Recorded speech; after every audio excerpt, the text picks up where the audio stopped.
What's going on?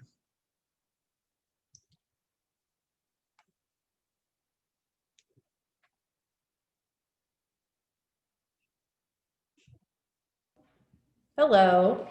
Hi. How are you? How we doing? We're doing well. How are you? It's been busy. Doing pretty good. Doing pretty good. Yeah, I don't mean to just, I know you got a ton to do, but I hope that made sense about the GoDaddy thing. It didn't at first, but once you typed in that latter part, then I understood a little bit more. Yeah. No, you haven't wasted all your time setting up your website. Thank you. It took me about 20 minutes. Yeah, well, it's not that bad, is it? KB Core is pretty cool. It is. Yeah. It's playing with everything, but it's like you get to play with something for 10 minutes and then there's another thing you have to do. Yeah. You play with that for 10 minutes, there's another thing you have to do with all the sign up stuff and all the different Oh yeah. resources that are out there. It's crazy. Yeah. But people pay, if you were to buy KB Core a la carte, I think you pay about $600 a month. So it's a really, really robust website. And I certainly this isn't how I do. It works for my business. It works on the back end, but it's not how I generate most of my leads, so it's not like I'm an expert in it or anything, but we use it. So it's good stuff. You might in the future, just depending on what your plan is, but it's pretty easy to enhance on Google pay-per-click, and EXP actually they'll run the back end of that, so you don't have to be an expert on how to buy real estate ads on Google. It's called Make It Rain, and you could put $100 a month or two. I used to do about $250 a month on that, and you'll get leads that come in and go right into your KB Core, and there's all sorts of stuff it'll do for you. It'll text them, it'll email them and stuff like that. So it's a usable front-facing consumer website. Oh.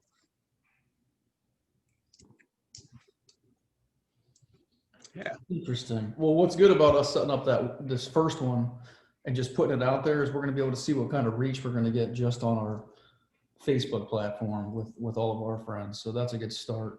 For sure. We're already getting folks calling us saying, I'm moving there next Hi. What's going on, Adriana? Driving back from Fort Myers. Are you really? Yeah. Yeah. Cool. With that, What's going on? your 9 to 5 took you there? Yeah. There was a fire down there, so I had to go down there and help. So, Yeah. What's going on? Nothing. I was just talking to Brad and Carrie. They just joined EXP last week, over the weekend or whatever. So Welcome. Thank you. Hi, thank you. Nice meeting you. Nice meeting you. So we'll give it a couple more minutes, and anything that you need help with right now, Adriana? Anything that's going on in your world? I don't think so. Tony is gonna be back from New York this weekend. So he wants to get together to kind of come up with a different game plan, because obviously him going and looking at houses that are like just now coming on the market with a VA and all of his restrictions, it's not working out. Right.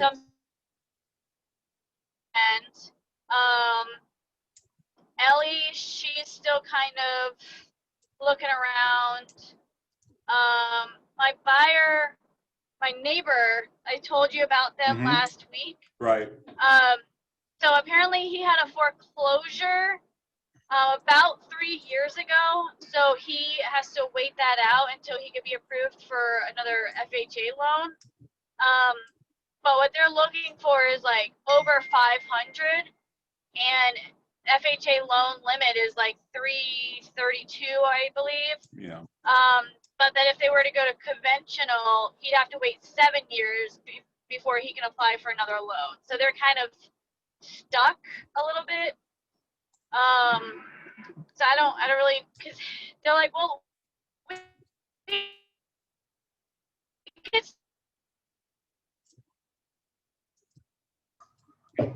I'm losing you.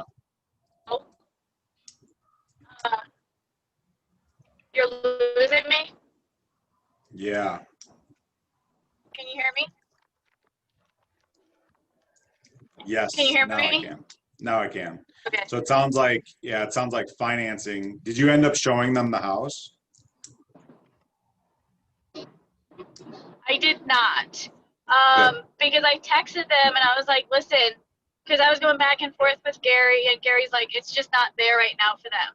So I texted Yeah. her and I was like, listen, I know you really want to see this home, but I just don't want to get your hopes up. Of course you're going to love it, but we're just not ready yet. So she agreed, and so I canceled the showing, and, we've been kind of talking. So there's that. Yeah.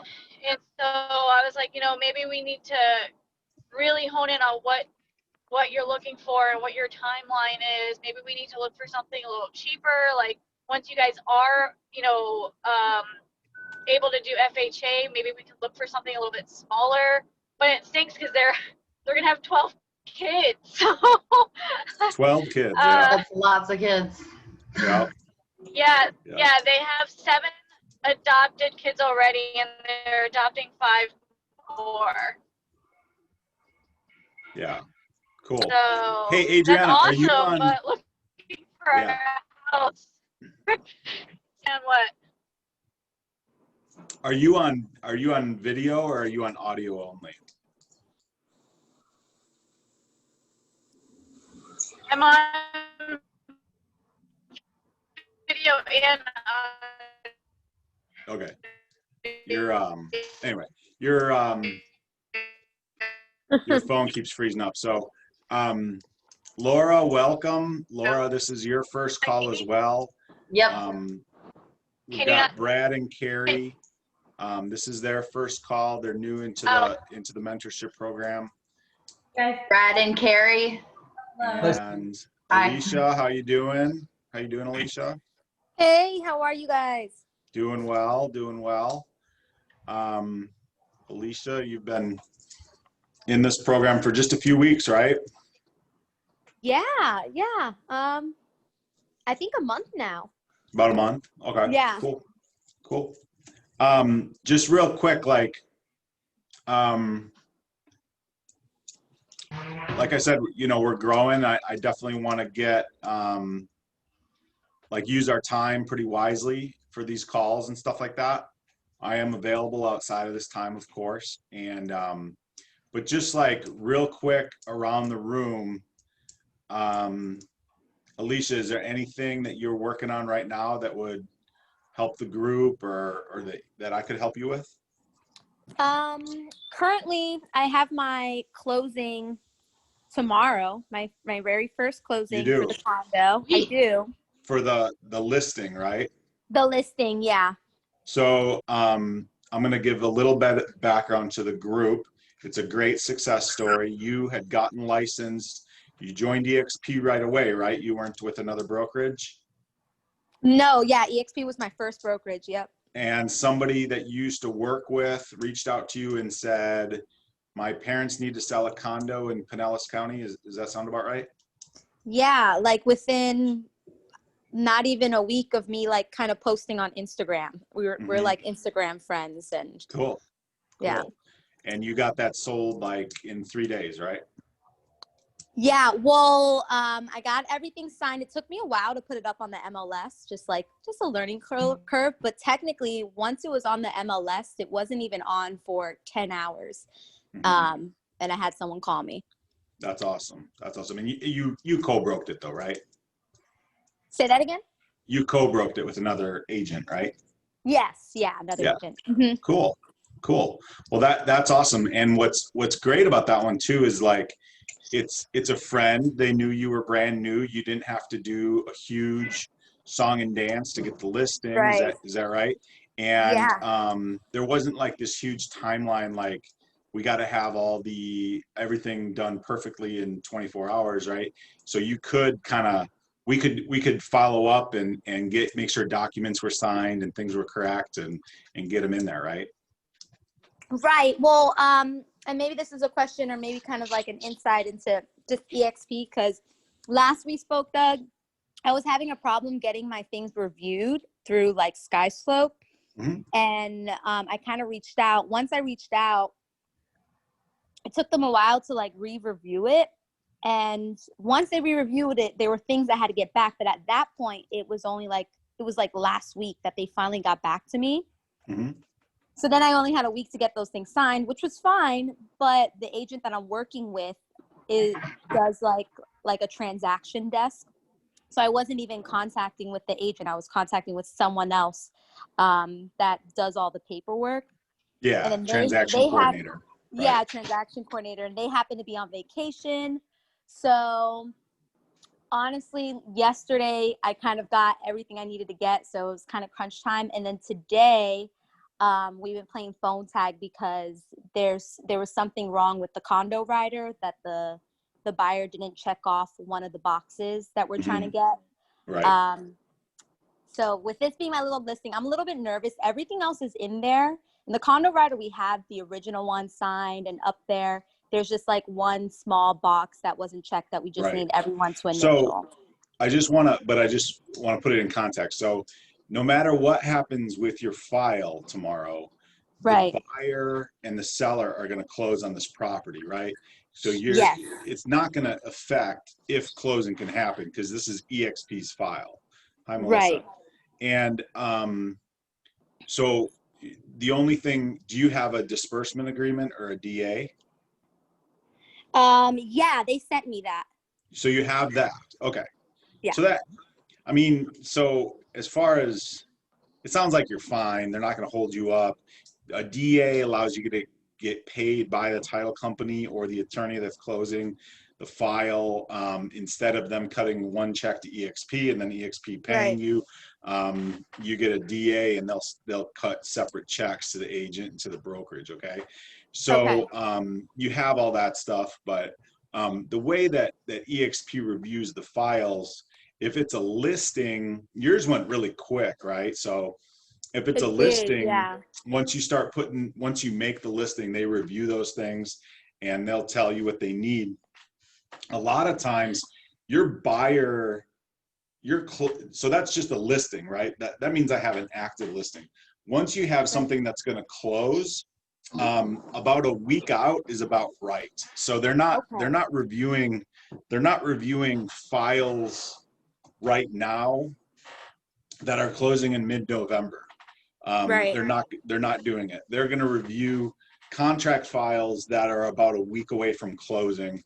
So that all sounds probably about right to me, to be honest. Okay. All right. Well, that makes me feel a lot better. I knew I got, like I said, when I got the DA, I was like, okay, I think I'm good. And all the mistakes were just really like small. I know once I get better, I just need to be better at really reviewing all the documents because they were little stupid mistakes. Yeah, and we talked about it too, Alicia. When you got this piece of business is condo, the paperwork for a condo is about twice as much as a single family home in many cases. So there's a lot of stuff just because of the nature of the way you take title with a condo. So, you know, it's a tough one to learn on, but everything's good. You did a good job on this one. So, and well, good. Cool. And then I know you got another one, but I just want to keep moving because I do want to do like formal training, but how about who else wants to talk? Who else? Laura, we want to hear from you. I'm super brand new. I just passed my test I've never worked with anyone else. EXP is my first group that I'm joining. You're not even official in EXP yet, are you? I finally got my email yesterday. I think Okay. Columbus Day put a little bump in the road. That's also why I called 4 different times to the GTAR, but I was really calling the MLS because GTAR was closed probably because it was Columbus Day. So I'm going to try again today. Okay. I was having, honestly, something with my phone number wouldn't let me go in, but I'm sure their tech group will allow me to, they'll work with me and fix that. I'm excited. I'm a bartender currently. I want to stop my commute and everything like that and eventually do this. So I've been studying to pass that test like you wouldn't believe. I finally passed it. I'm not telling my job that I passed it either or that I joined EXP. It's a top secret. I don't want anybody to, I don't know.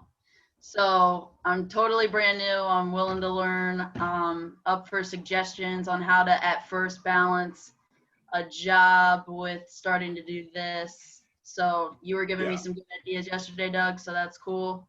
Yep. Where I'm at, Cool. I don't know. Very I good. live Well, in Hoyt Springs. I live in Riverview. mhm. Yep. Very nice. Very nice. And Brad and Carrie just went through the same thing. So if you you asked me a question about the application and You did that a long time ago. yeah, but Laura was having a problem with her application with GTAR, I believe it wasn't accepting her phone number. And so anyway, but Brad and Carrie, you guys just got in just recently, right? Like Friday or yesterday. So. Oh, that's awesome. Okay. Yeah. That's on Friday. Mhm. Is that right? We passed the week before last and signed with EXP last week, Mhm. and it's been nonstop grinding out account after account, MLS, Mhm. EXP, KV car. GTAR, KV4. Yep. Mhm. We're rocking and rolling and trying to get things going and Yep. exciting. That's Cool. awesome. So some of this that we're gonna do even today, this is gonna be advanced for you guys, okay? Because you're just trying to figure out how to log in, right? And you're just trying to figure out what websites I need or like whatever, right? You don't even know where to start. So, but hopefully this recording will be a little bit more evergreen and we don't have to keep, we're all at different spots. I know that some of the agents that have been in the mentorship program for a few months, they're ready for some good content. So I think that's what we're definitely going to need to do and all that good stuff. So Melissa, how are you doing? Oh, her volume isn't on. Melissa. All right, maybe she stepped away. Okay, so who had a chance to jump on Workplace and was able to kind of see some of the stuff I put up there? Anybody? Sorry, I can't even see you. I did. You guys did. I saw some people saw it, liked it, all that good stuff. So we're gonna and Laura, you haven't seen this yet, but we're gonna use our it's EXP's internal Facebook page called Workplace. That is going to be our main hub for communication, and it's only us that can see it.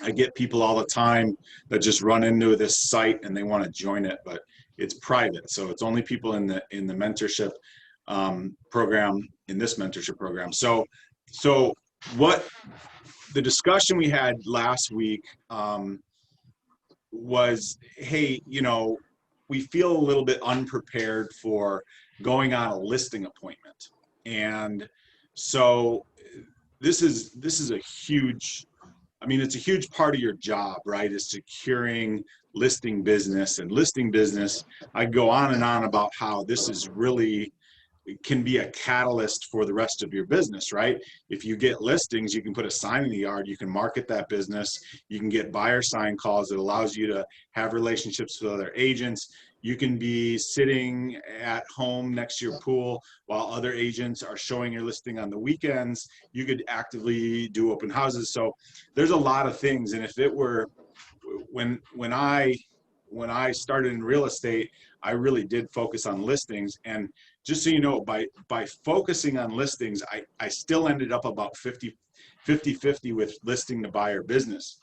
And more typical for really new agents is for them to work with like probably usually about 80% buyers and about 20% listings. So, but listings are the gift that keeps on giving. There, and they should be a focus of yours if they can be. So, so again, and listings as a, like they do whole workshops on how to take listings and all this stuff. So I hope we'll just provide an overview for you guys, like what's important and kind of questions you should be asking and things you should be addressing with your sellers. So, so I guess what we'll do is we'll kind of skip right to the front of the line and pretend like you've kind of secured a listing appointment, and now you're going to go on the appointment, right? So the whole idea is that however you got this, you got this through a phone call, through a referral, through a relationship that you have, and they say, well, let's, you know, you say, let's meet at your house at such and such a date, such a time, okay? So what types of things can you do? I probably won't even get into the listing appointment today, but like, how are you setting yourself up for success even before you walk in that door? That would be one of the biggest things that I've kind of learned is like when you act like you already have the listing and that it's just a matter of putting signatures on paper, that's typically when you get the least amount of pushback and objections from sellers. Does that make sense?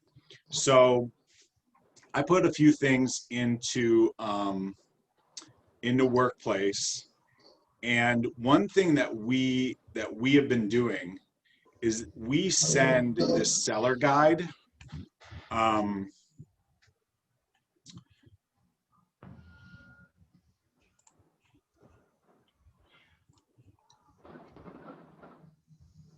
And the thing, can everybody see this right here? Yes. Yes. Yes. Okay. Yes. So first of all, don't think that this has to be perfect. This is not what you have to create, okay? That is not the point of me showing this is that you have to get here. This is pretty old, actually. It's kind of, it's a few years old now, but the truth is, like, this has Keller Williams on it because that's my old brokerage. But we just put stickers on this because I have like a box of like 300 of them. So we just put some stickers on here with new contact information, and they're still like these professionally printed pieces.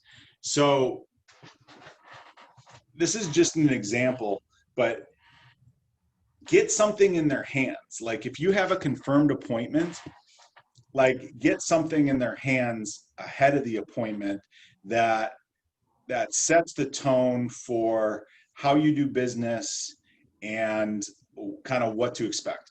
Here's why I love this piece, okay? I had this piece done. It was actually paid for by my vendors, right? My lender, who I still work with, he took up the whole front page, and this is the back page. But that's not the important part. Like just the fact that it was a professional piece, it's a book.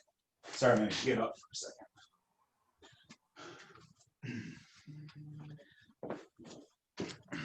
It's an actual book, right? Like this. And I know that it costs about $1 to send it through the mail. So if I have a conversation with somebody on the phone who has a timeline to sell, like a timeline in the next 30 to 60 days, this is gonna go in the mail with a note card.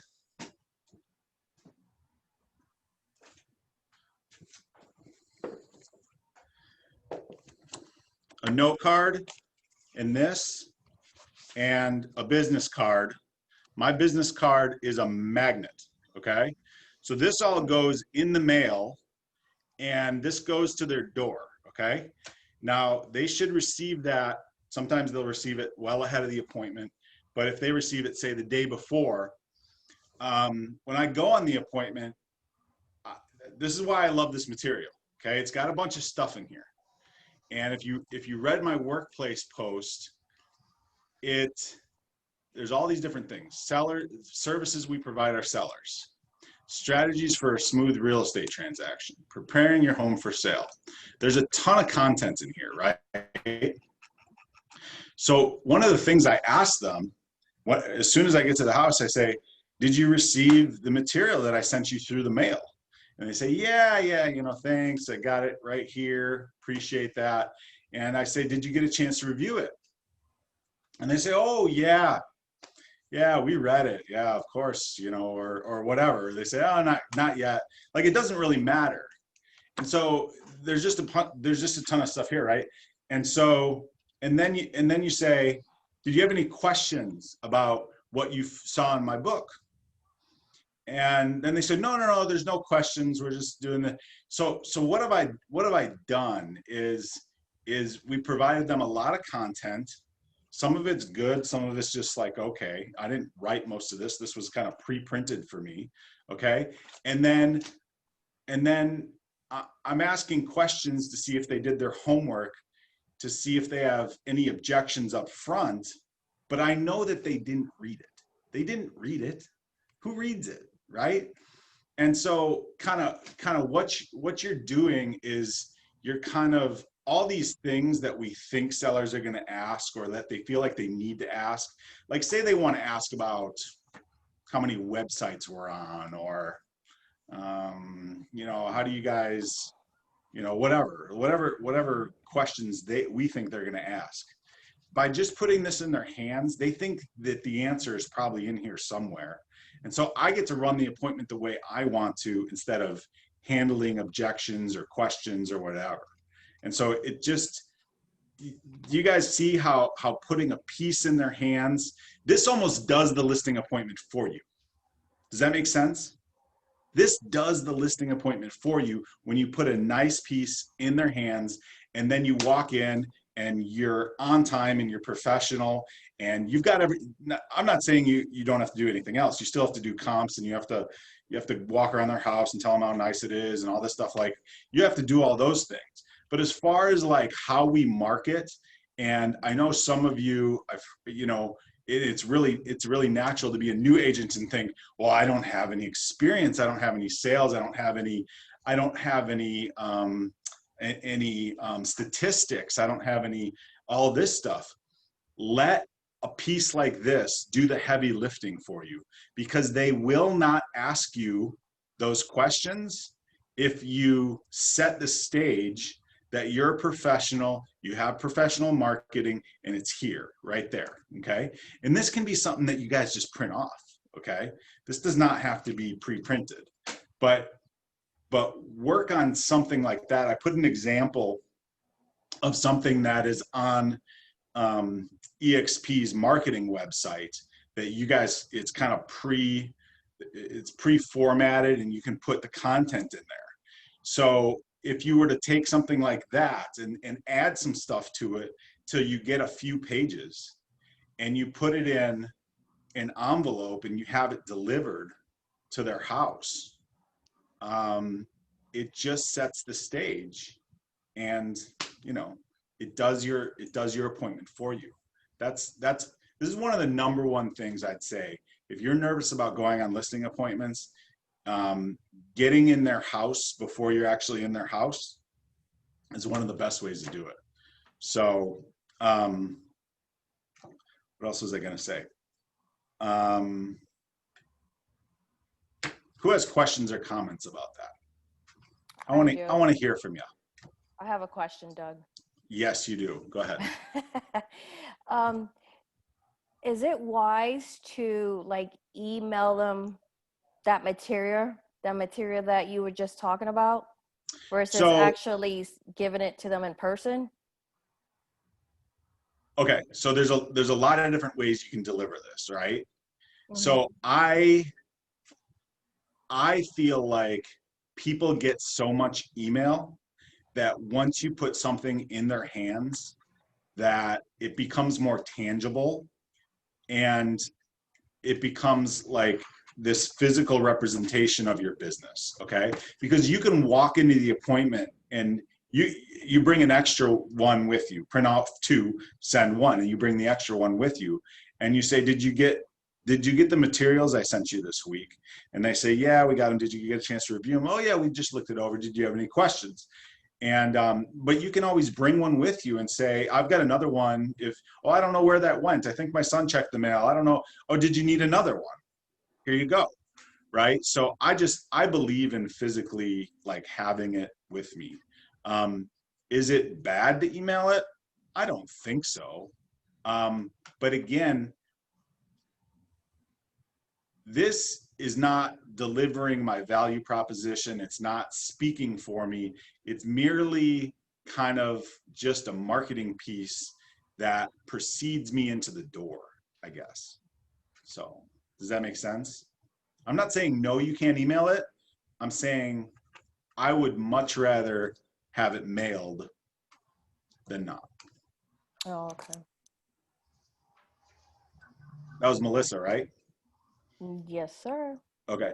And even like if you guys are, you know, if you're aggressively calling for sale by owners or expireds or setting appointments and stuff like that, like if you set an appointment for tomorrow, like say it's tomorrow afternoon, I would take this over to the post office and spend $12 to get it overnighted to their house. I'd write them a little letter, get this overnighted to their house so it's on their doorstep like before you arrive, so that they get something from you. Like it's all, for me, it's all about how many times I'm in front of them. And this is just another way to get in front of them. So pre-listing packet, right? So I think it's a good one. Now, something like this loses importance the closer and closer to referrals that you get, right?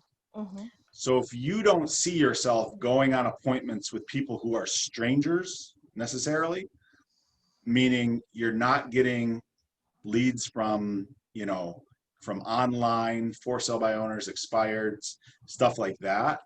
If I get a referral, I might not even do this. I might bring it with me, whatever, might go in a folder that I give them.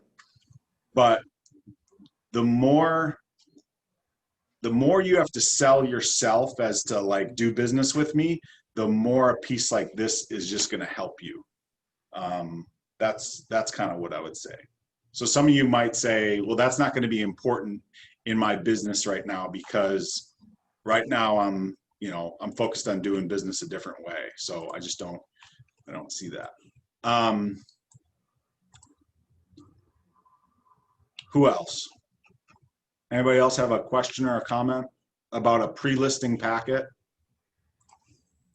I think it's good. I think it just puts your name on it, that they physically have something like, oh, he's got to be legit, or she's got to be legit. Look at all the stuff that she has. She can't be like a, you know, oh, I just showed up in a suit, but I don't really have anything to hand you. It makes you seem right, more legit. Yeah. Right.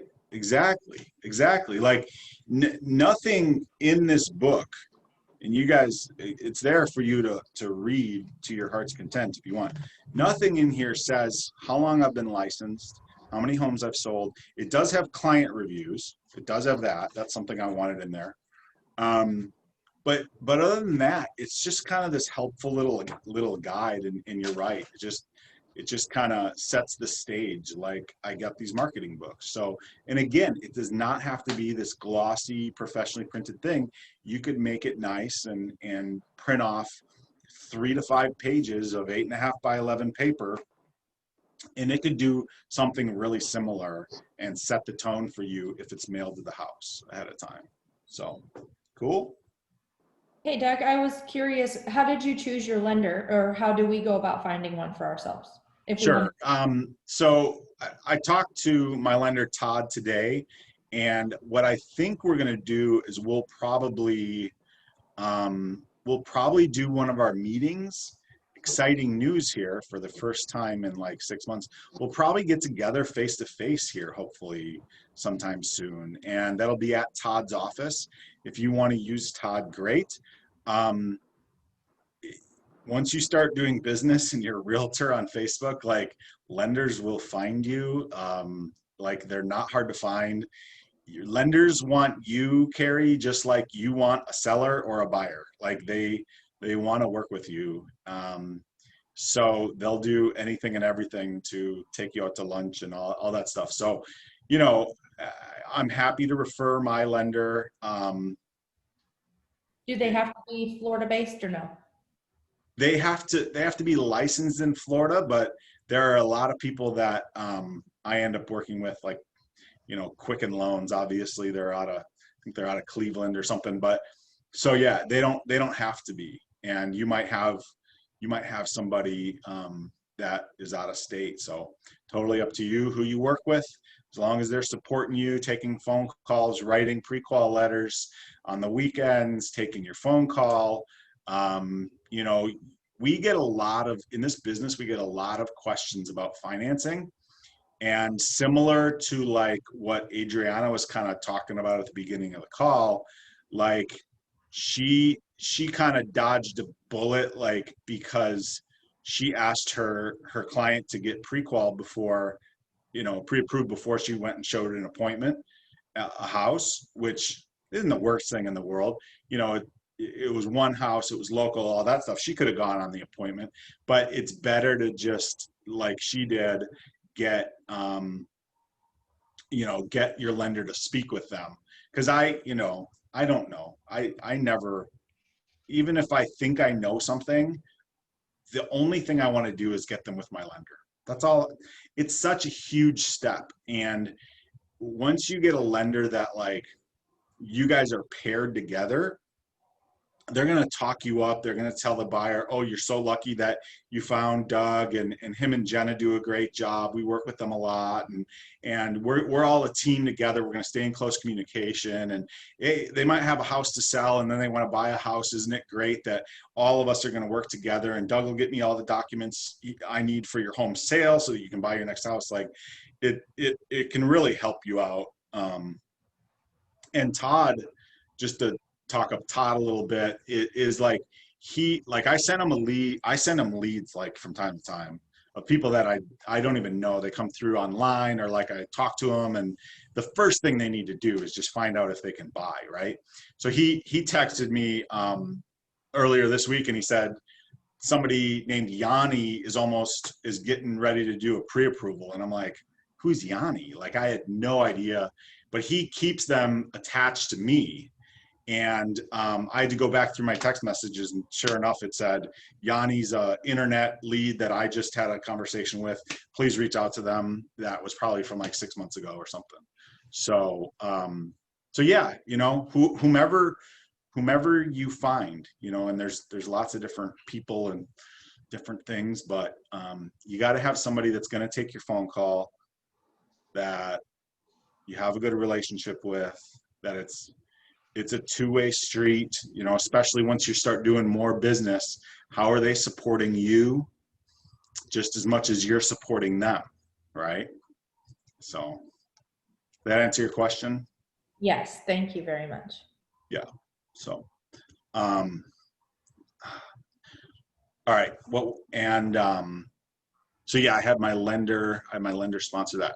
So as far as like before the listing appointment, I was just writing a little list here. So of course you set the appointment, okay, however you do that. You confirm the appointment. A lot of people like to use text these days to confirm the appointment. And then you could do something called a pre-listing screening. And again, this is all kind of dependent on who you're going on appointments with and what kind of business you're running. But a pre-listing screening would be used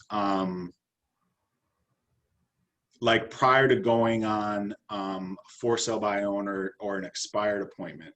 And I don't think it does as good of a job as something getting marketing materials in their hand, but it can. And so what that could look like is let's say,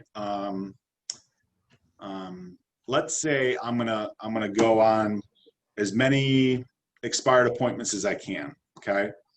And my goal is to set, let's say 5 appointments a week. Okay. Of those 5 appointments, I really only want to go on 2 or 3 of them.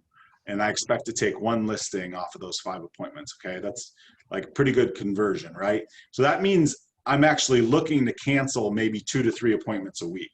So you could have somebody screening your appointments to check for motivation and, you know, timeline and, you know, all these different things that you could be doing. So it's just a tactic.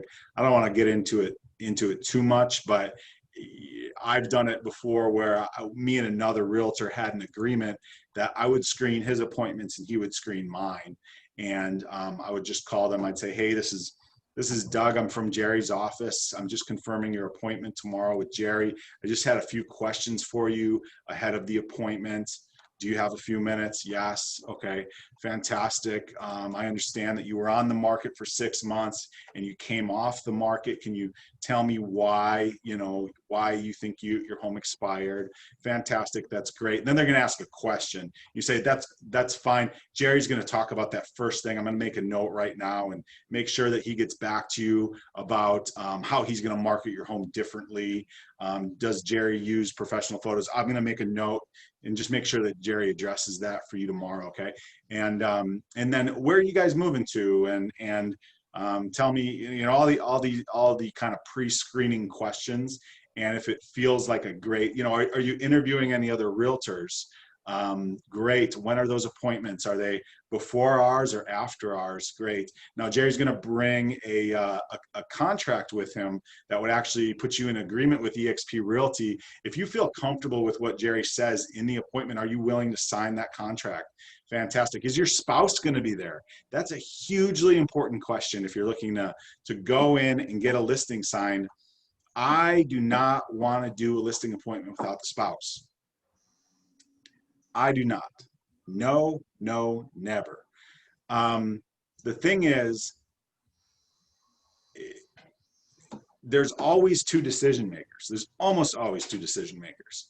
And you're in front of one of them. And the husband thinks he's doing everybody a favor by kind of meeting you, or maybe the wife, you know, it doesn't matter. But yeah, come on over during the day. My husband, you know, and then you got to ask him, is your husband going to be there at 3 o'clock when we meet? Oh, he usually gets home around 4:30. Okay.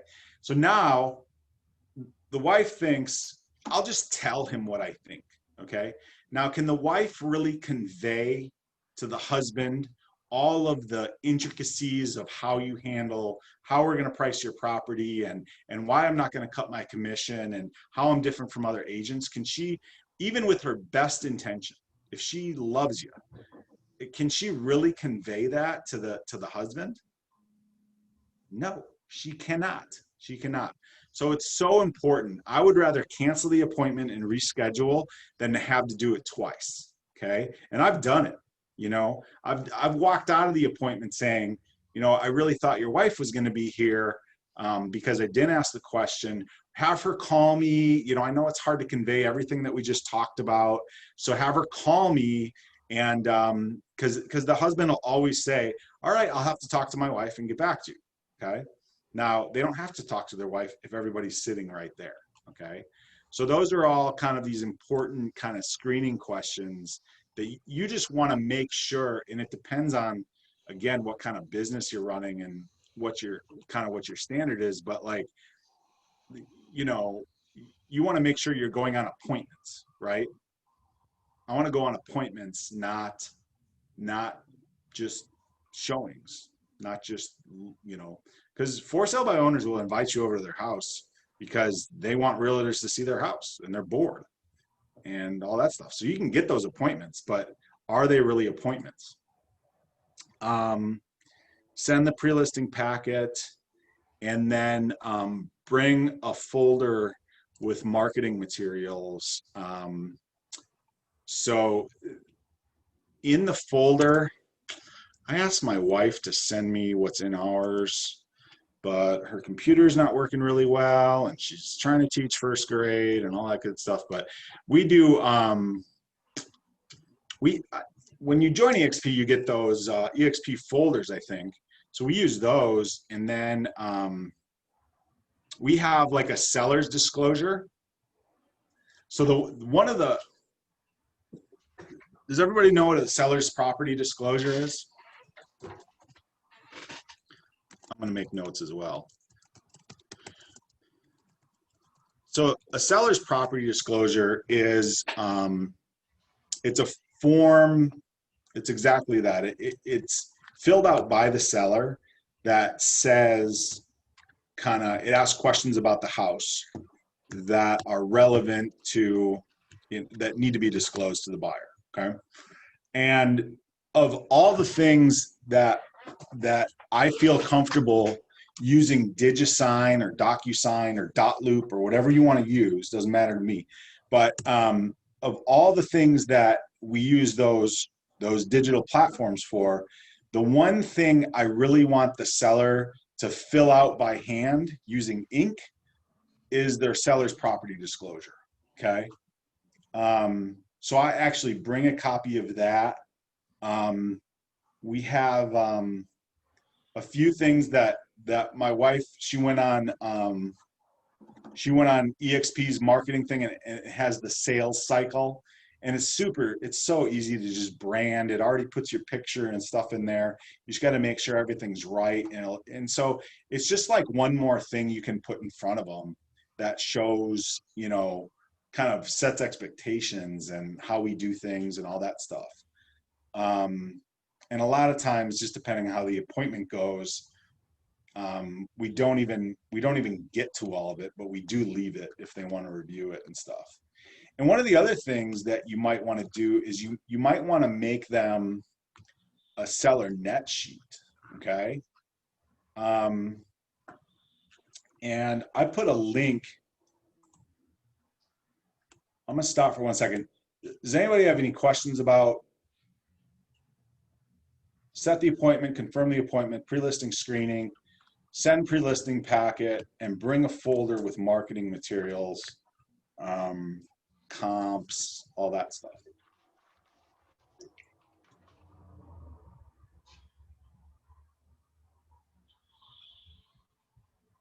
Everybody good? Yep, looking good.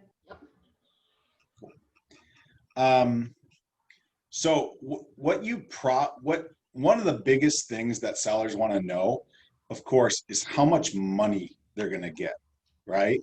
Now, for us, I think of in terms of how much your house is going to sell for, right? I want to look at what other homes sold for and all this stuff. But sellers, they just really want to know how much the check is going to be at the title company so that they can use their money for whatever's next, right? So doing a seller net sheet, I have one up here. You guys can see this, right? This is just some software.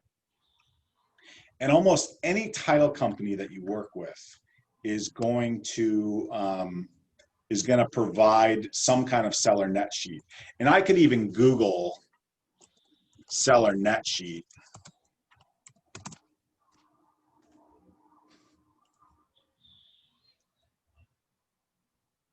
Probably going to cookie me, but here's a simple one right here. These title companies, Stewart Title, I guess, has that one. Stewart Title, seller's net sheet calculator, purchase price, credits. So I'll just go through real quick, kind of what are the questions that we would kind of need to know. And let's do this. Let's actually use the MLS. Does anybody have a property they're looking at on the MLS? Or anybody want to use an example of a property just for fun?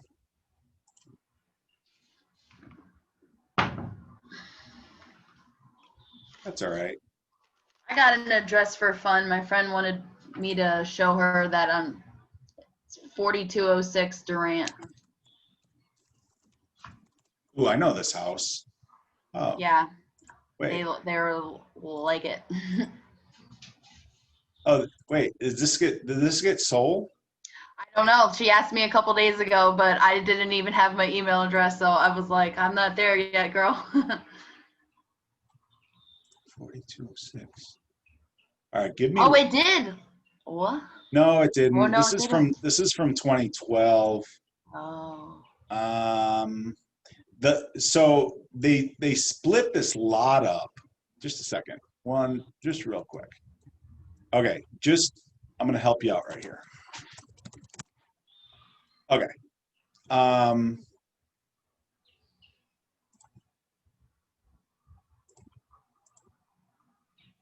I thought you were talking about a different house. Okay, so this $75,000.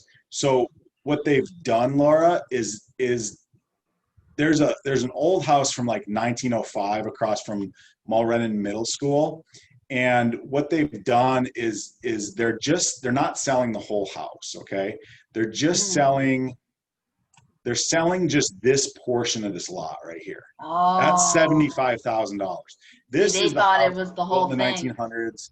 There's this old pool. This used to be, when it was listed, it'll be listed again. This house right here, this was the cheapest, the least expensive pool home in Valrico for ages. Wow. Look at this, $80 a square foot, right? So everybody wanted to see this house, and oh, maybe I could see what other people Fix didn't. it up. Oh, look at that, right? So obviously, I don't think it ever sold. I think it's in foreclosure. I don't really know what's going on with it. But anyway, but yeah, this is the lot. Your friend probably sees this and thinks that she's getting something, but Yeah, she thought it was the whole thing, the yard and the house and the pool. So I will let her know that that is not the case. Yeah. All right, okay, good idea. Here, this is one that's also on Durant. A friend of mine just listed, David listed this, and so we'll just use this one just for fun.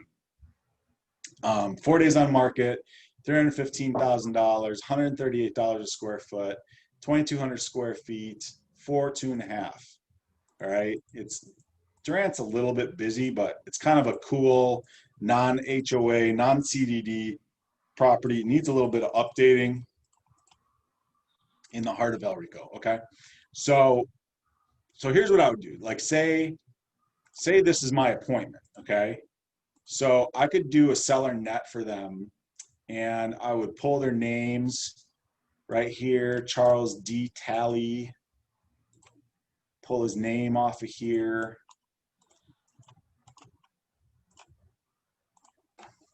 What was it, 2201? I don't know if I got that right. No, 2220.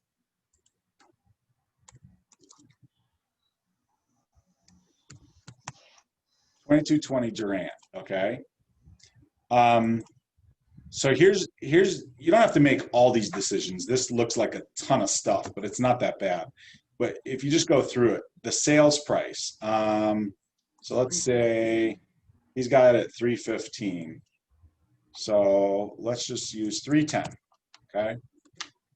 310 is the sales price. The buyer's loan type really shouldn't matter to your seller, right? Whether it's cash or conventional, it's really very few instances where that's going to affect how much money, your seller puts in their pocket, right? And okay, and same with like how much, like the percentage, loan to value percentage. Okay, now if you have their mortgage payoffs, say they owe $120,000 on their property, you don't have to have their mortgage, okay? They're gonna know to back that out. Like if you don't have a great relationship with them, or it's just not something that like came up, you don't have to know that. Knowing that they have equity is good. You wanna know that. But if you don't know their exact mortgage balance, don't worry about it. But let's just say they told me, yeah, we owe $120,000, and then we took out a second mortgage, and that's $20,000. You can put all that stuff there, okay? Annual property taxes. A lot of times that autofills. Okay, so say it didn't autofill. I can always, I just want you guys to see some of the MLS. So I'm on the record. I hit this little realist property detail. It takes me to here. Okay, it didn't like that. Try again. All right, so it took me to this property record. On here, I can learn a lot about the property. This has characteristics that the appraiser knows about. It has the listing information, the last time it was sold. This house was last sold in 1972 for $37,000. So it looks like it's the original owner. Charles Talley might have built that house. I wouldn't rely 100% on this, but this does have, actually at the bottom of this, it should have recorded liens against the property, including mortgages. And so this doesn't look like it has any mortgages, but this is a good tool. You need this when you list the property. And anyway, so I'm going to click on this treasurer. Low taxes. This guy's paying $1,538.03. So what's cool about this software, it's annoying me.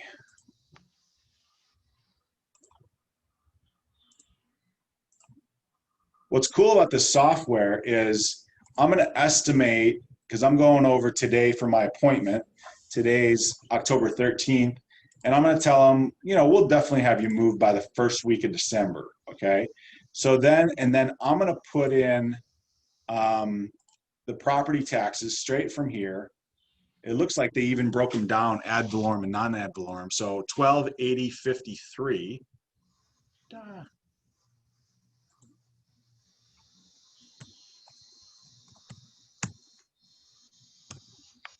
And then the non-ad valorem taxes were $322.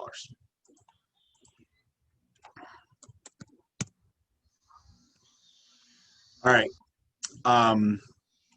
Escrow and settlement. What I'll usually put here. So this is the pay the closer. Okay. So about $450 for escrow and settlement. It looks like it's calculating right now. It should auto-populate the owner's title policy, okay?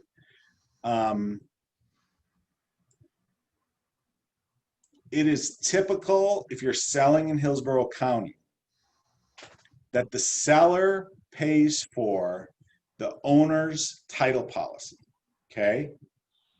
Exceptions to that are if you're selling new construction, or if you're selling in Bradenton or Sarasota, it may not be the same in those counties.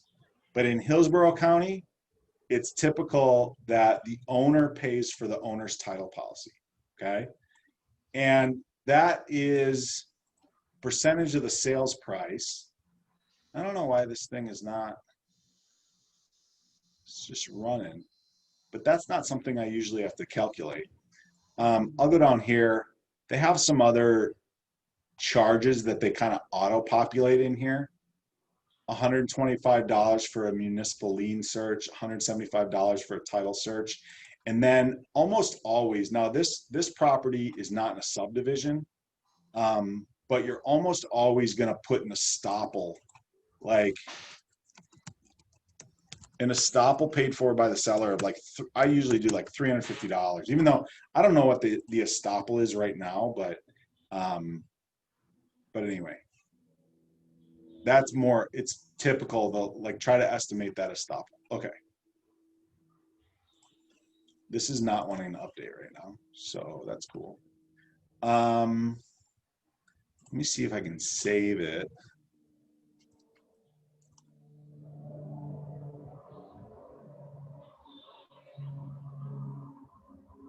Maybe not.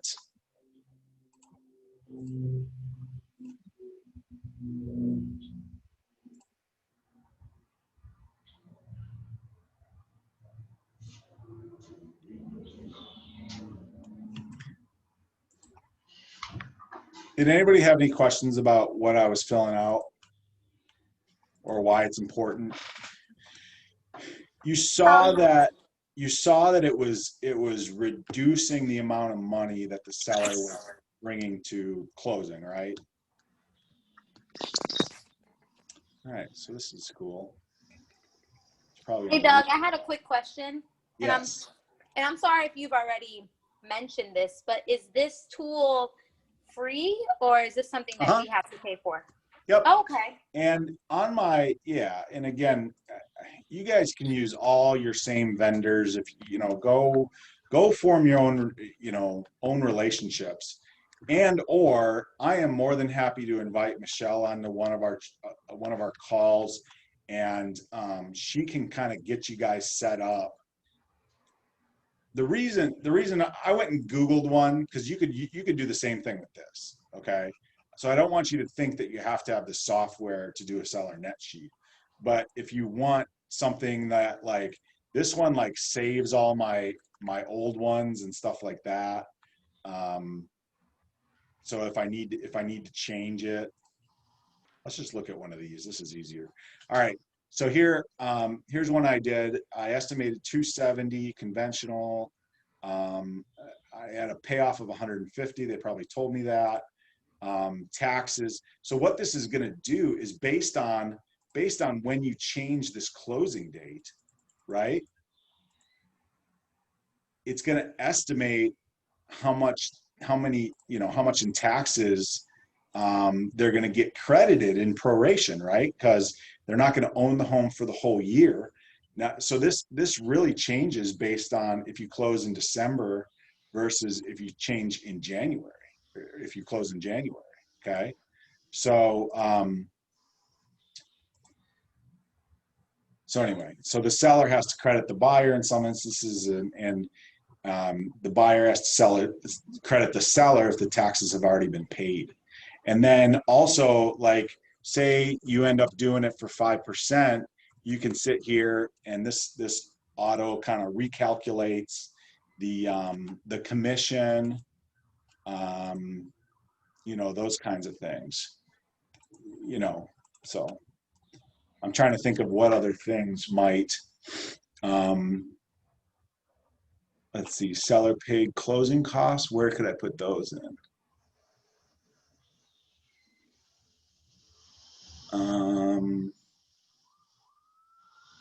Buyer's fees, discount.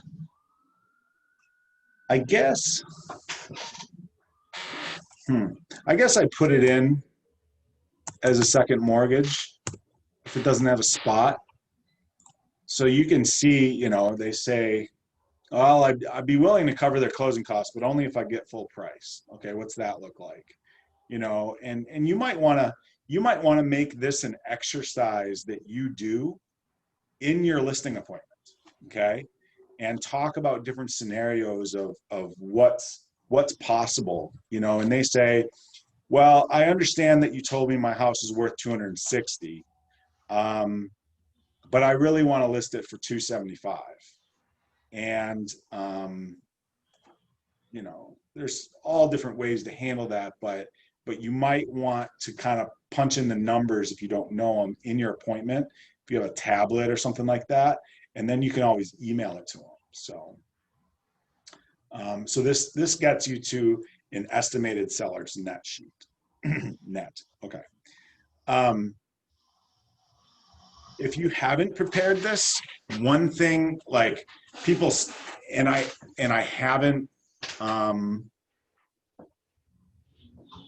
if I haven't provided a seller's net sheet and people want to know what's it going to cost to sell my house, I just tell them a rule of thumb is around 7 to 7.5% of the sales price. So you take the sales price, in this case, 270. Let's see how close we got. I'm going to take out the $10,000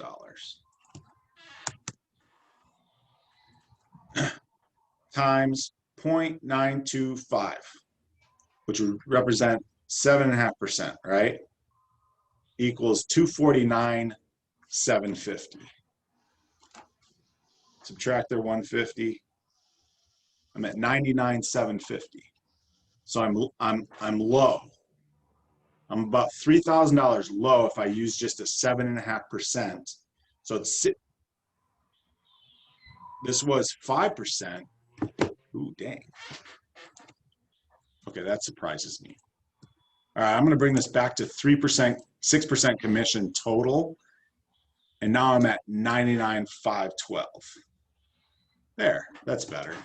Look at, that's almost exactly the same. 99,512 and 99,750. So exactly 7.5%, almost exactly 7.5% is 6% real estate commission. The other things, the owner's title policy is automatically calculated. There's a settlement fee to pay the closer. There's some search fees. The transfer tax from the county, that's a percentage of sales price. Title search and estoppel, and 7.5% kind of got me there. So, but that 7.5% can change. If your taxes are $10,000 a year and you're going to have to pay $8,000 of those at the closing table because you closed in October before the bill came out or whatever, it can throw you off pretty quickly. But so the other thing you can always do is, once you have a relationship with a title company, you can always email them the address, the sales price, the estimated closing date. If you want to put the mortgage payoff in there, you can, as well as anything else you want to put in there, like, hey, throw $300 for estoppel in there or something like that. So if you give them just those things, they'll look up the taxes, and they'll know what the title policy and the transfer taxes and their own settlement fees are, and you can get a much more refined seller's net sheet.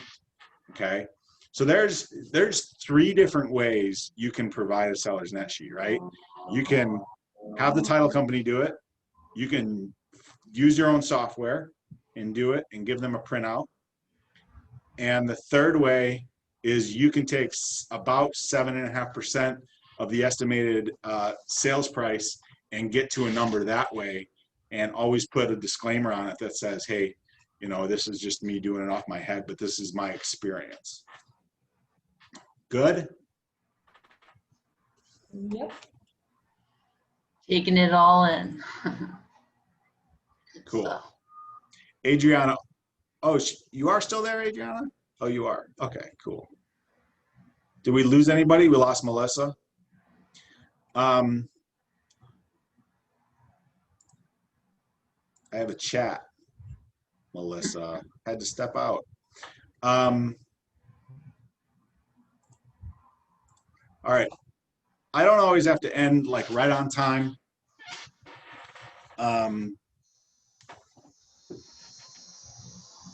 Any more questions? Again, I know if you're a couple of you guys, this is like drinking from a fire hose. But Adriana, last weekend, you were thinking you might have to do an appointment for that woman on her house. Is this a step in the right direction? She might be driving still.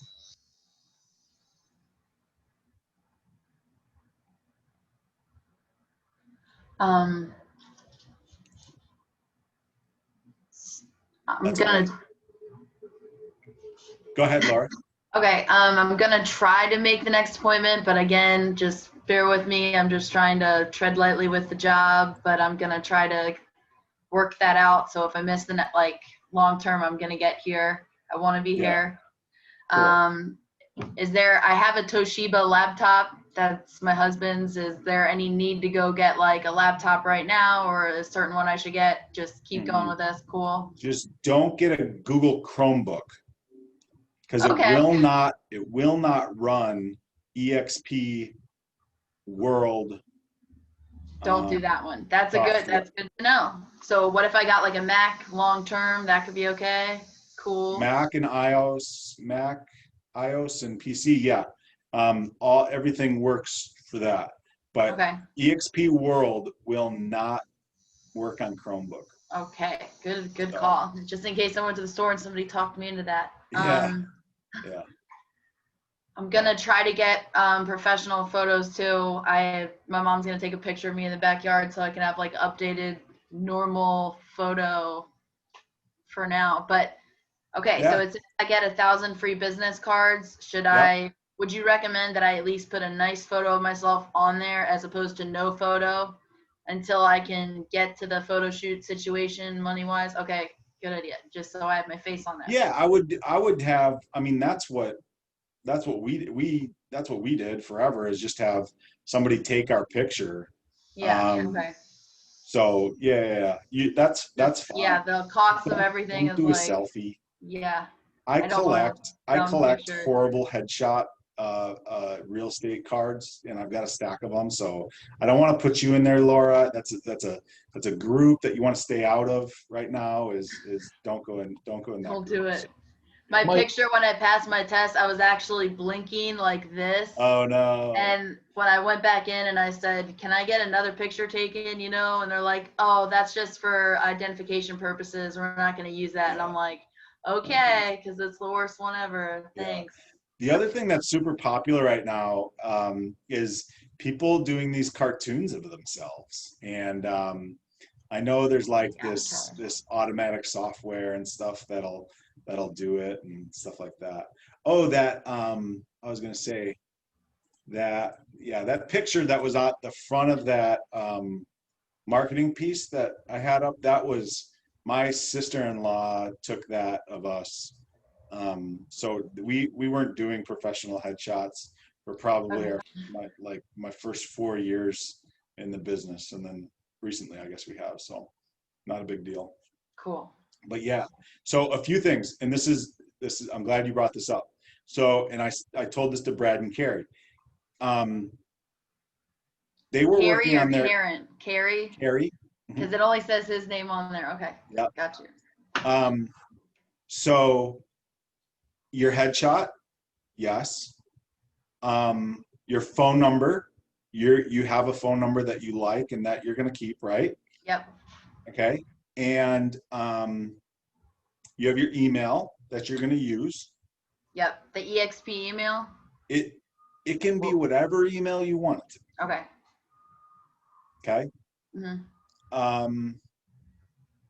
And then your website.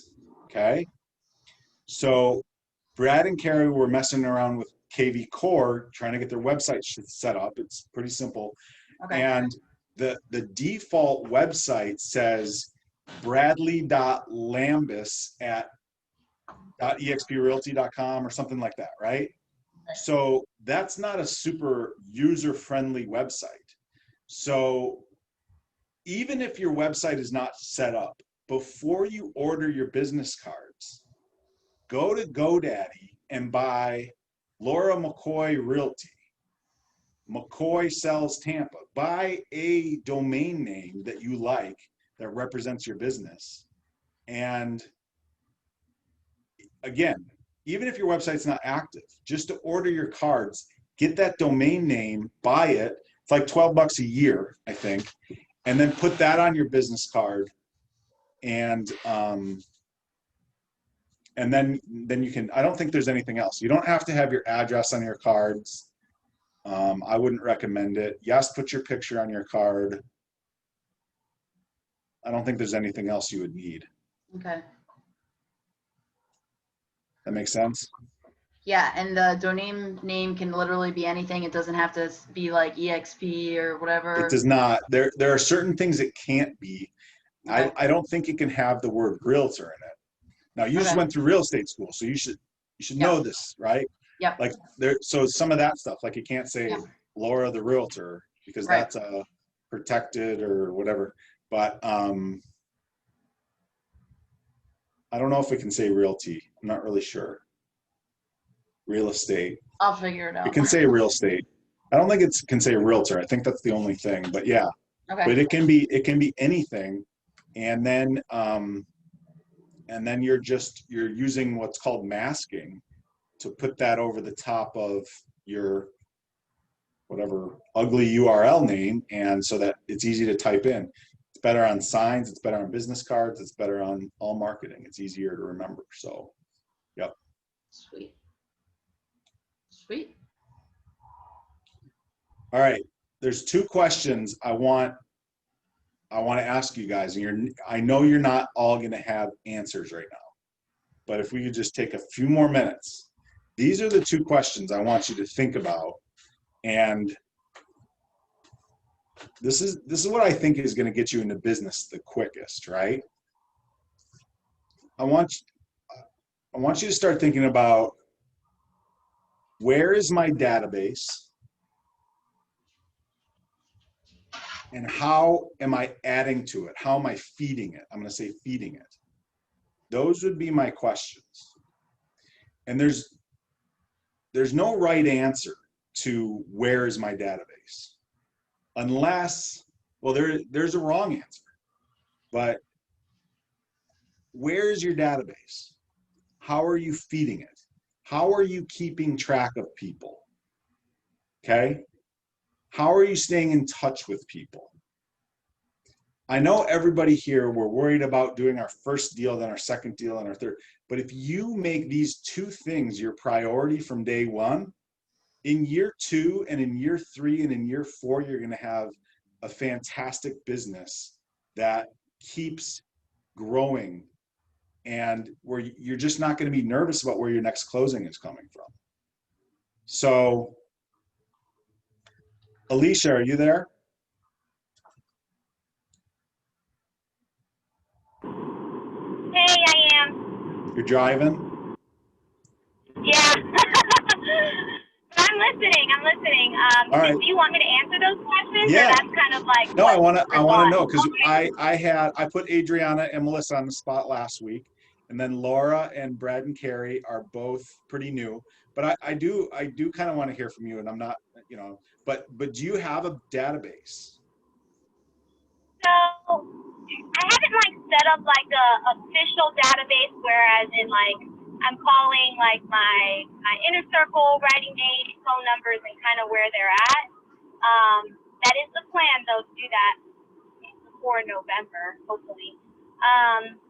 But as far as like area, if we're talking about just where I feel like most of my database where they would be, just going off of my inner circle and kind of where, who I've been in contact with. I mean, it's still relatively the Tampa area, but I've noticed the people who I'm talking to, they're all looking to be in the suburbs. So they're all looking in the Riverview, Gibsonton area. However, they're all coming from Tampa. Okay. If that makes sense. Right. Yeah. So since I don't have a written like database, I'm not yet feeding it. However, I've been trying this new thing where every Friday, like on Instagram, because I feel like I feel like I have the potential to get a lot of my clients through Instagram, and it's relatively easy. So every Friday I've been doing like real estate tips of the day, and I've been getting like a lot of good feedback. And I literally just started that like 2 Fridays ago. So I've only done 2 of them, and then I'm trying to just keep on top of my social media, posting if I go to open house or like new construction, so that those people that I have spoken to, they don't forget that I'm actually practicing real estate. Right.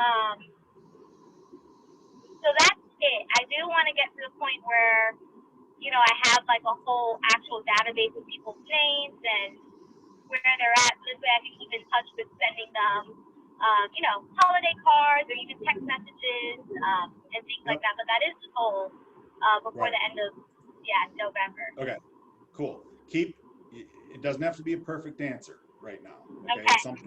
It's something to build on. But the one thing, if I was in your shoes, I think anything you're doing to market yourself is good. But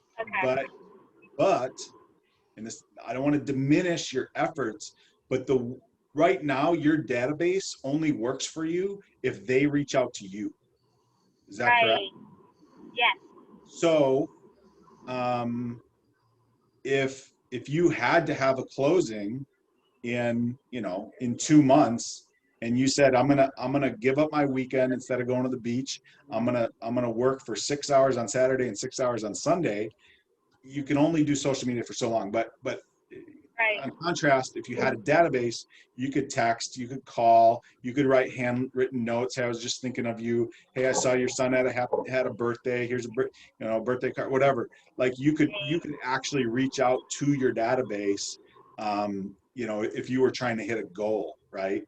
So just something to think about is where are you putting your people? And because eventually it gets so big that you're gonna have people that slip through the cracks, and it's better to start from day one.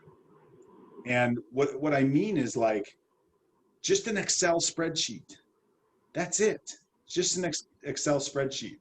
I'm gonna see if I have something. Oh my gosh, I do. All right. You guys don't need to go or anything, right? All right. So, all right, I have this file. If you look at the bottom of the screen, this goes back years and years. Was called Doug's Sales 2013 to 2015, and that's still what it's called, even though it's just grown and grown and grown. Okay, so anytime I want to do, anyway, oh, that's not important. This is, I guarantee, look at the dates on here. My next contact was 1/1/2017. Call November 9th. Call on 12/15/16. So this is a 4-year-old quote unquote database. I use color codes. Green meant it put money in my pocket.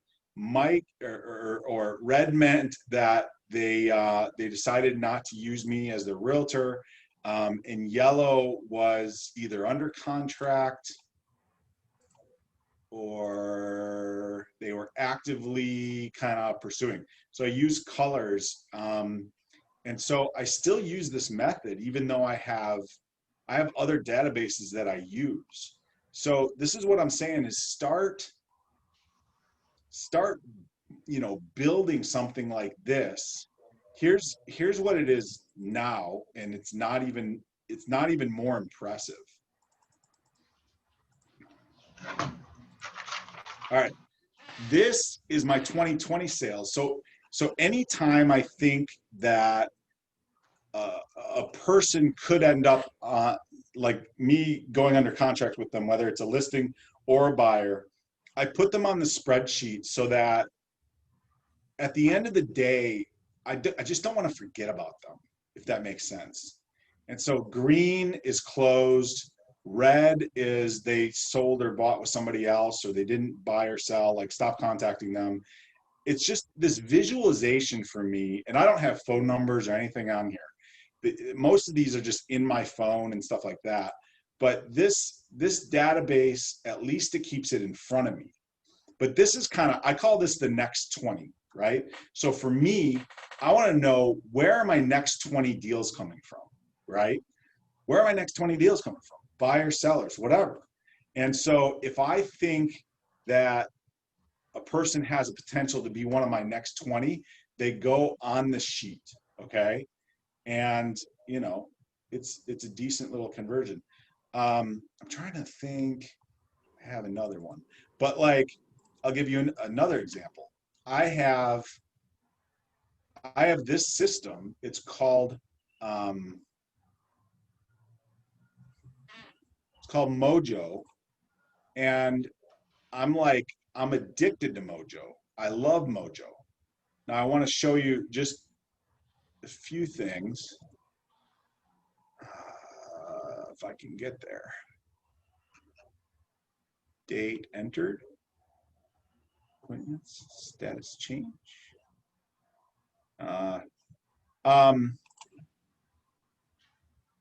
Okay, so here's two. This guy, Chuck Carroll, he called me on the phone yesterday and he wanted to know the price of a piece of land that I have listed. And now I've got his name, got his phone number, and I've got his email, okay? So the one thing I didn't do well, and I'm glad I pulled this up, is I'm gonna schedule a task of when I need to contact Chuck next. I did a little search for him on the MLS. I was trying to send him an email and I never did, but like, if I just let him go, like he's just lost in this database with thousands of people in it, right? But if I put him in my calendar to actually do something, like I gotta say, send Chuck an email, right? All right. So, and then there's this guy. All right, Barry Steele. I took my kids over to River Hills Country Club. I took my kids over to an adjacent neighborhood that I don't live in. It's gated, and my kid and this guy's kids played together, and I shot basketball with this guy, and we talked and talked and talked, and real estate always comes up, okay? And they ask you what you do, and then we talk, and this guy's renting. So now I have his phone number, and I asked him what his address was because I wanted to send him a business card. But not only that, he's gonna get a mailer from me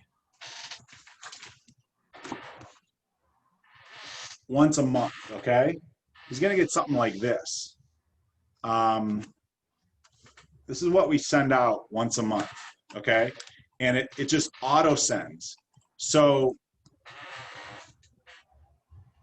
240 people on our monthly mailer.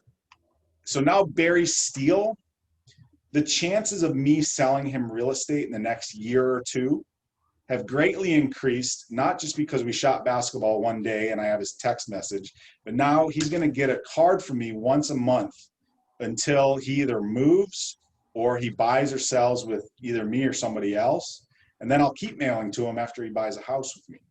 So this is what I mean, like, that's a small one. Like, I met this guy on Sunday when I wasn't working, but he goes into my database and there's an intention around it. And so I have a reoccurring event that every 60 days I need to stay in touch with Barry. So if I forget about him, if I totally lose his information because he's somewhere in my phone, right? At least he'll come up in 60 days and say, oh, reach out to Barry, Doug, right? So this is how you can grow a database. This is how you can actually build database. Now I won't get into all the different ways. Like I subscribe to expired listings. So those just get dumped in here, but it's just tons of stuff. So anyway, so that's going to be my continued question. Look at that, 32,000 leads in here. So people get lost, but the people that don't get lost are the people that show up on my calendar, right?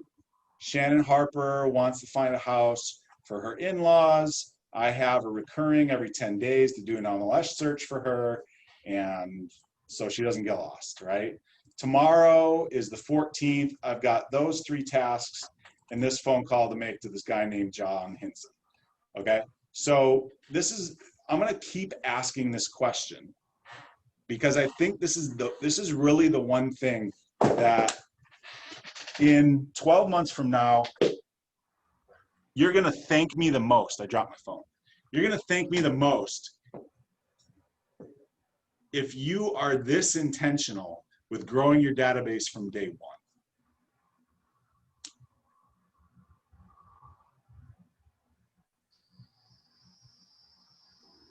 Hey Doug, I had a quick question. Is your Mojo database connected to your the monthly mail-in subscription, or do you have to like combine the addresses between the two?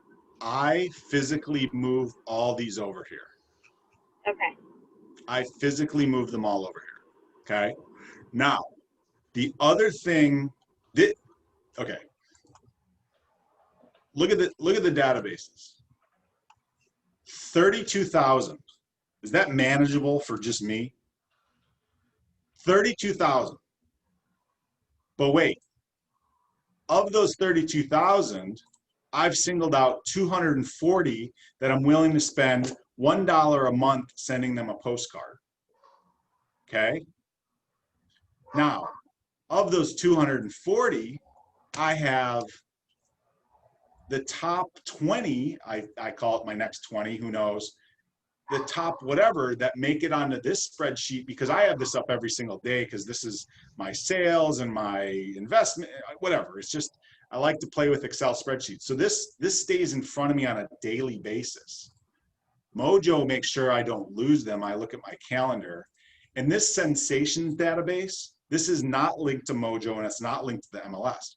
So somebody like this guy who knows Rochelle Chansey, she could sell her house tomorrow and it would still keep sending her a postcard. Okay.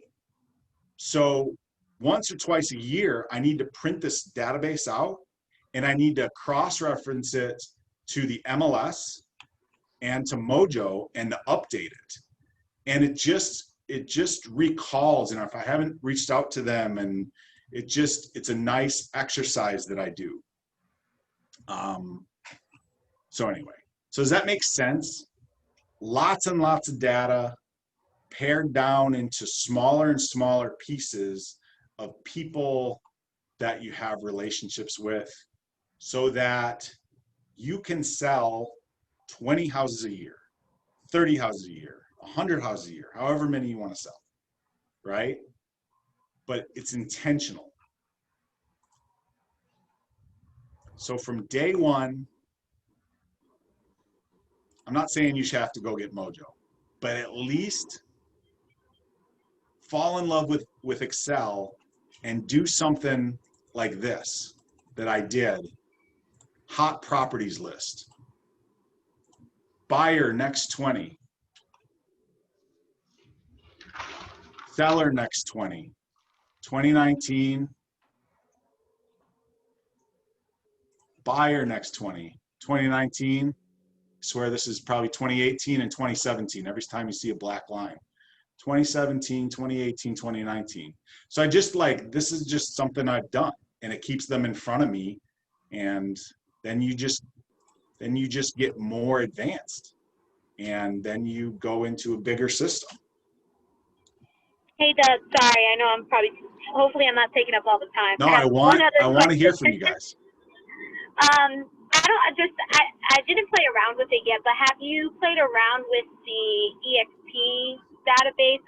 I can't remember what it was called, but I know they have an option in somewhere around SkySlope. Okay, so or do you Katie, just kind of prefer your Excel?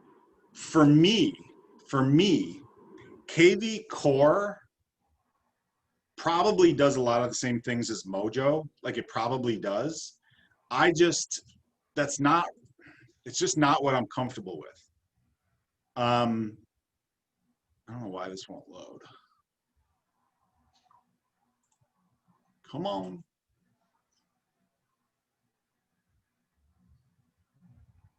Okay, so in KB Core, there's a lot of cross-pollination for me. If I have an email address from Mojo, it's gone into KB Core when I move my business over to EXP, okay? So in here, there's 3,559 leads, and hopefully they all have like an email address.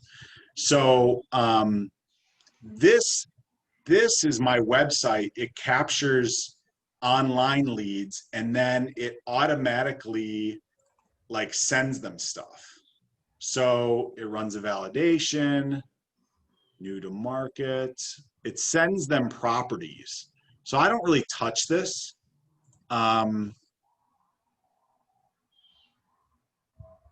Good, bad, or indifferent, I don't know. It's just not something I'm passionate about. I go through Mojo every single day.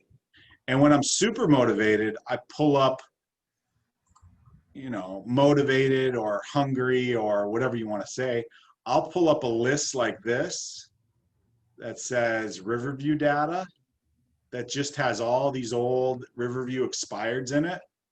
And I'll just dial them, 672 entries. And I'll just hit this three-line dialer, start, cancel that, call the list from the top. So this will just do, what are we doing here? Oh, status change date.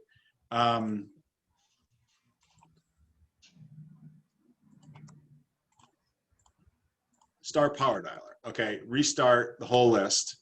So here, this would dial 198 total records sent to the dialer. 474 would send to the dialer.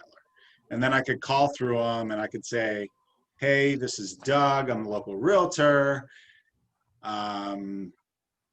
Whatever the script is, I can't even think of it right now, right? You tried to sell your house before. I mean, you could do whatever script you want. Say, hey, I'm doing business in your neighborhood. And I saw this one online, right? It's called the FOMO script. So it's called the fear of missing out script. So these people don't know where I got their information, right? So I just call through them. You're just looking for somebody to talk to. You know that they're a homeowner. They had their house for sale once. And since Mojo does interact with the MLS, I know that they have not sold their house, right? Because if they sell it, it's going to move them out of my system. It does that automatically. So I call through this list and I get somebody to pick it up and I say, hey, is this James? Yeah, it's James. Hey, James, it's Doug. Hey, I'm a local realtor who works in your neighborhood, and I'm going on an appointment with one of your neighbors because they have seen so much equity in their property, and I'm going to give them a little bit of advice on what they could do so that we can get their house listed. I was just wondering if you wanted a courtesy stop by, and I could kind of tell you what your house is worth and maybe give you some suggestions. Have you guys thought about selling in the next 24 months? So just that, and you're gonna get yes, no, maybe, leave me alone, F off. Like, it doesn't matter what they say. But out of the 674, or actually there was 400 or something that they were dialing, what are the chances that if I were to do that over the next 2 weeks that I would get 1, 2, 3, or 4 listings, right? You get something, right? Or at minimum, continue to they say, no, we're not selling.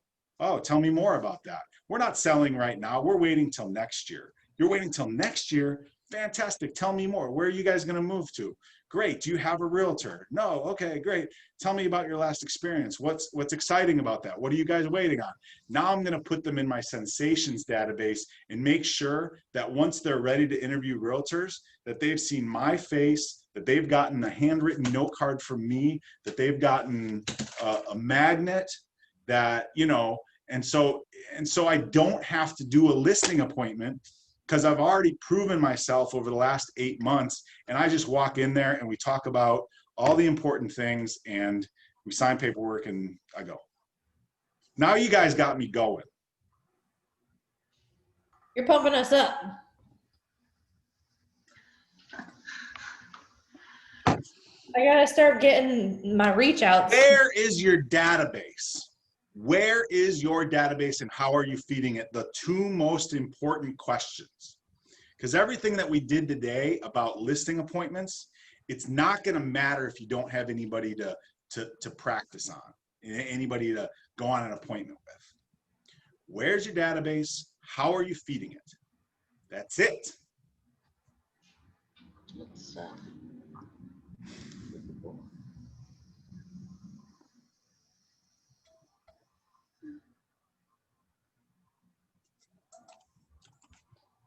So you said Mojo will automatically take them out of there if they've sold their house, but like the EXP KB Core one won't do that.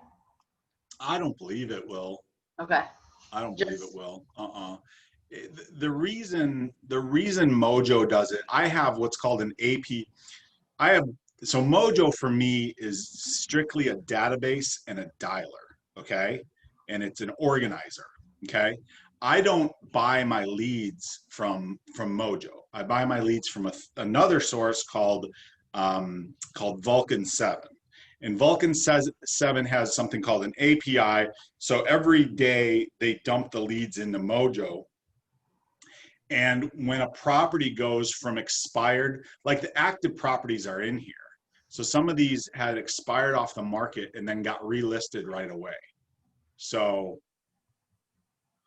if I really want to feel bad about myself, I go in here and I look at all the people that relisted these people because I didn't call them or whatever. But anyway, I'm just kidding. But expired, for sale by owner, whatever. So yes, Mojo automatically takes them out of the database. And what I mean, it's true for this too. If I have to call this guy on November 18th, Maxwell, and Maxwell goes and lists his property for sale on Golden Prairie, I'll never even know I was supposed to call Maxwell because he already has an agreement with another realtor and he went active in the MLS. It'll just move him and it'll delete my follow-up with him. So.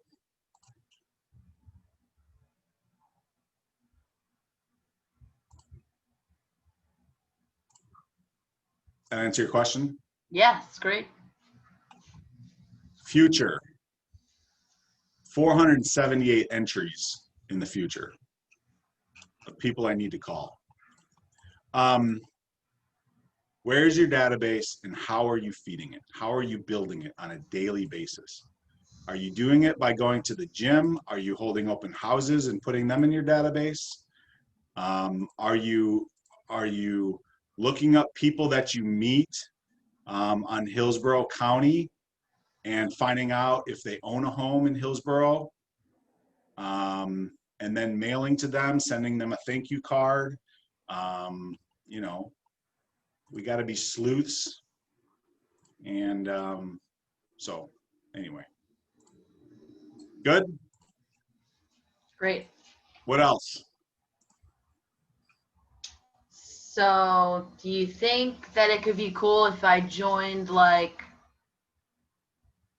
I already joined Pure Bar and I like it, but I also think it's a way to get to meet ladies. Mm-hmm. And then I was also thinking, and I'm only doing once a week, and then I'm doing Orange Theory tomorrow. If I did that even once a week, then it could be like, oh, you go to Orange Theory too? Oh, that's cool. Like a conversation starter, or you meet people before or after the class. Yep.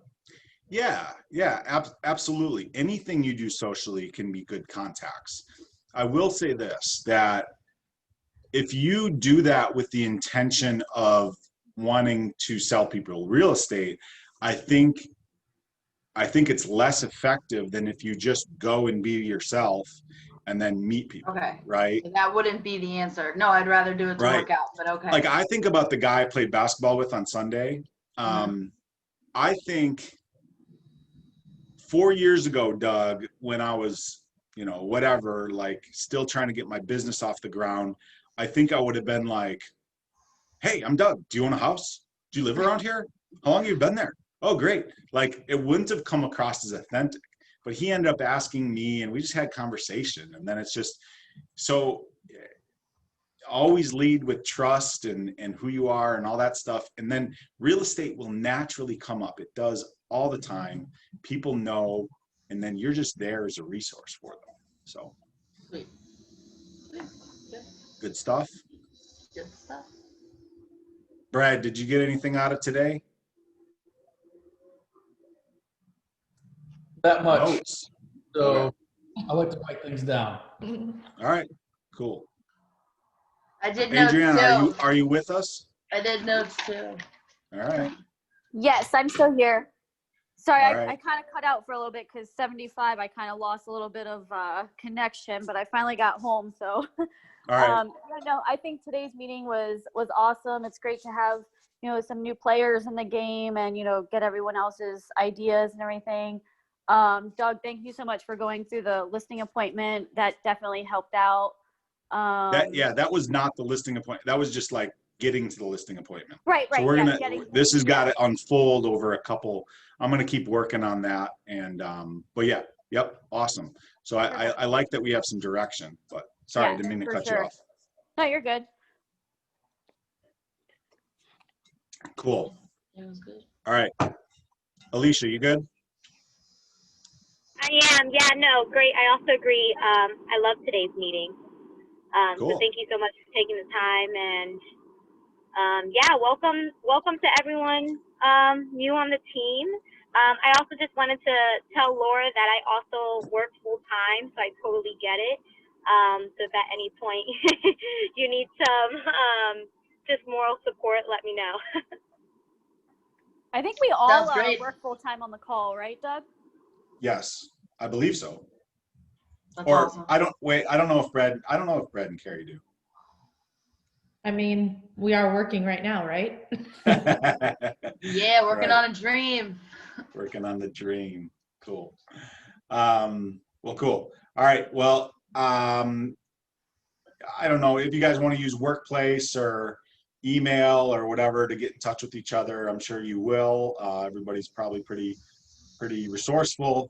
Let me know how I can help you, and reach out to me individually if you got something that was not appropriate for today's call, or you need some help on, or like whatever. So, all right.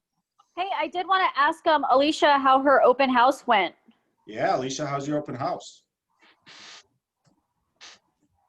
Oh my goodness, it went so good. So yeah, those of you that, are just starting, I mean, Adriana was so kind enough to give me an open house that she could have easily have taken. I actually didn't hear about it, but she kind of passed it along to me because she was busy, and it was my first open house doing for another agent in the area. And it went really well. I did have a lot of people that came in that came with agents.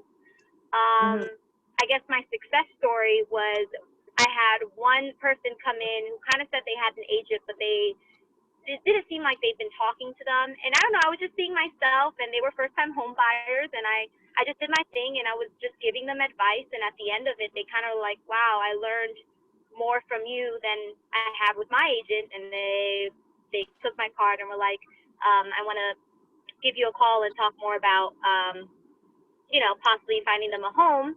And I did follow up. I had to leave a message, and I have it on my schedule to follow up again. I haven't spoke to her since, but that was kind of my success story. Good. I also ran into an agent from EXP that said that if I like doing open houses, he'd be willing to talk to me as well, because he had a couple listings, and I've actually been talking with him as well on Workplace. So it was just really cool to meet people and just get practice talking, with other people in the field. That's Sweet. awesome. That's awesome. Yeah, That's awesome. good. I was almost going to give you a hard time because you said you had given out your card, and everybody knows that's a horrible way to actually get a prospect, because they'll never call you. Right. So, no, Well, but it sounds like took it. you got that, but you got their information, right? Oh yeah, I had a whole sign-in sheet with, Good. asking for a number, and I don't remember, Adriana, if you gave me this advice or if someone else did, but always fill out the first few lines, because people tend to Oh yeah. do what the person before them does. Yep. So I made sure to do that, because I could even tell people were hesitating on the number, but they looked before them and they're like, oh, well, someone else put their number. So I'll go ahead and put mine. So my mom's brother, Terry McCauley, who lives in Milwaukee, Wisconsin, has attended every single one of my open houses since I've been a realtor. Amazing. Amazing. Wow, that's funny. So yes, you teach people how to sign in. Exactly. And that. Right. And then you'll look like you got more traffic too, Yeah. like, oh, other people are already looking. Right. Mm-hmm. Right. Yeah. Very good. Very good. Thank you, Adriana, for passing that open house along. Adriana has been really good about using Workplace, the groups, the Florida group, to reach out to EXP agents that either want to refer business to her, or they have open houses that they don't mind her setting up for. So, and just so we know, Adriana, you're doing these open houses out of your own goodwill to help sell that house. Is that correct? Yes, correct. No. I mean, obviously So, trying to get so you're profit such a from good it. person. You want to help these EXP agents that you don't know help sell their listing. That's why you're doing open I mean, houses. of course, you know, that's what I'm here for. Tell us I why mean, you do open houses. I do open houses to get exposure, get my name out there, B, obviously to get some buyers. That's actually, an open house is actually where I got my first buyer that I just closed on 2 weeks ago. It was a fun one. Doug and I can tell you about that another time. But, and also just to make relationships with other agents as well. That's my focus point, is just kind of saying, hey, you know, Mr. Agent with EXP, like I'm here at your disposal. If you need someone for your open house, I'm here. And it's actually worked very well for me. Actually, I just got a call last Thursday from another EXP agent who is just like so busy herself. So she used to be a new build consultant, actually in a neighborhood that's about 3 minutes away from me. And she's been constantly getting calls from the home buyers that live there to sell their house, and she just can't keep up with them. And so she wants me to kind of start co-listing with her in that neighborhood. Whoa. Wow, that's Yeah. awesome. Yeah. So, and I met her through workplace, and she saw me just always, you know, crushing it and just trying to put myself out there. So she knows I'm a new agent, and she's like, hey, I've been where you are, and I see that you're really trying to go after it, and I want to help you, and I want to co-list with you. So That's awesome. That is kind so of my cool. good thing. Yeah. Mm-hmm. Yep. Yep. And Adriana just I'm going to keep bragging on you, but you just did this on your own, right? This is not a strategy that I've ever employed. I knew that workplace is out there. I don't spend a lot of time on there, but Adriana, you're probably not going to call expireds like I do, but you went and found the thing that works for you in building relationships with agents and other agents in the area that, you know, you're willing to drive to Sarasota to show properties and stuff like Yeah. that. Everything works if you work it. That's what I'll say. Everything works. Yeah. And for everyone, like I also have a full-time job as well. So it's my ultimate goal. We were talking about goals last week, and my goal is to, you know, get out of that full-time and make real estate my full-time. So any minute I'm not at work, I'm trying to work on my business to make that happen. Right. And that goal that you just told us, that you want to get out of your job and do real estate full time, that's going to have even more power when you put a timeline on it. And then you break that down and say, this is what I'm doing to make sure that I hit that. Because I told the group that by June 1st of 2021, I was going to be done with my job, and this is what I'm doing to get there. And this is how I'm going to feel comfortable. So the more specific you get around that, and the more people you tell, you know, I'll tell you, Sober October for this guy right here. And the reason I'm committed to it is because I kept telling people, and Sober October for me. So, you know, that's, you know, just keep telling people. I can't let them down. I'll let myself down in a weak moment.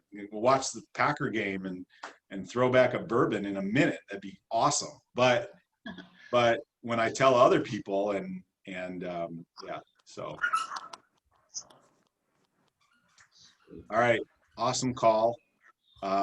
Let's keep up the energy. I love it. And like I said, I'm here for you guys if you guys need anything. Okay? Sounds good. Cool. Thank you very much for your time. Thank Awesome. you. Thanks, Doug. Thank you, everybody. Nice to meet y'all. Bye, y'all. See you. Nice meeting you. Bye.